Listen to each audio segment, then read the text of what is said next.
러시아가 결국 우크라이나를 전격 침공했습니다.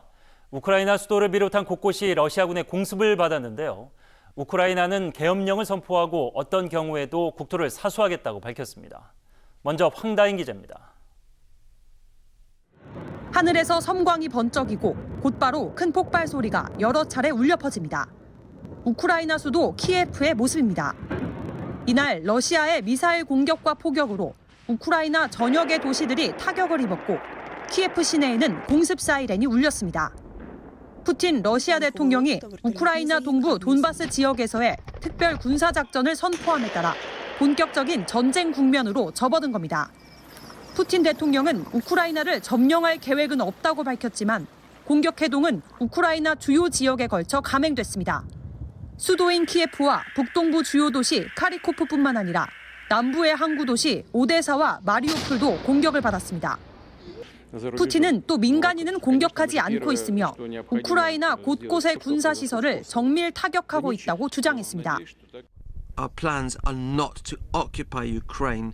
We do not plan to impose ourselves on anyone. 젤렌스키 우크라이나 대통령은 계엄령을 선포하고 국민들에게 침착함을 유지할 것을 촉구했습니다.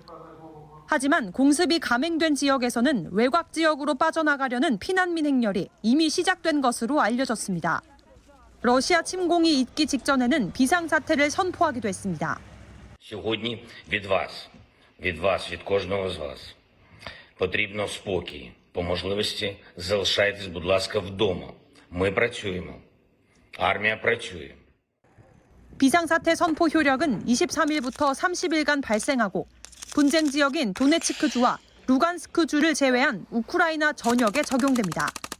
OBS 뉴스 황다인입니다.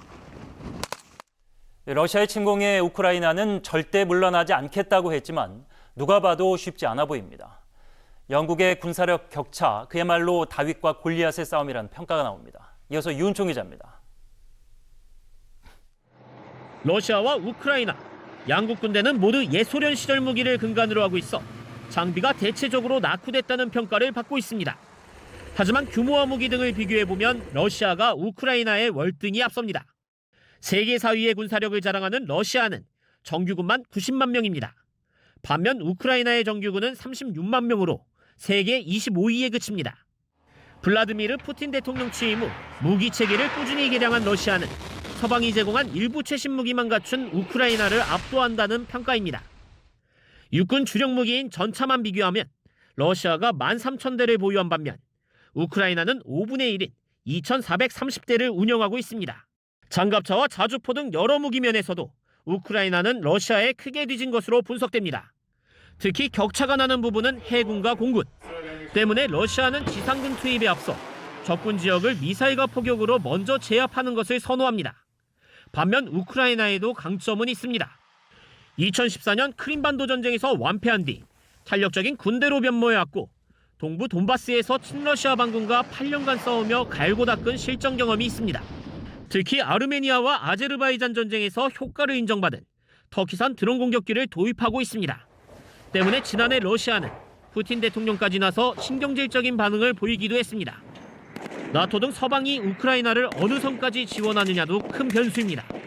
우크라이나는 나토 회원국이 아니기 때문에 나토가 군사적으로 보호할 의무는 없지만 폴란드와 라트비아 등의 부대를 배치해 러시아를 압박하고 있습니다. OBS 뉴스 유은총입니다.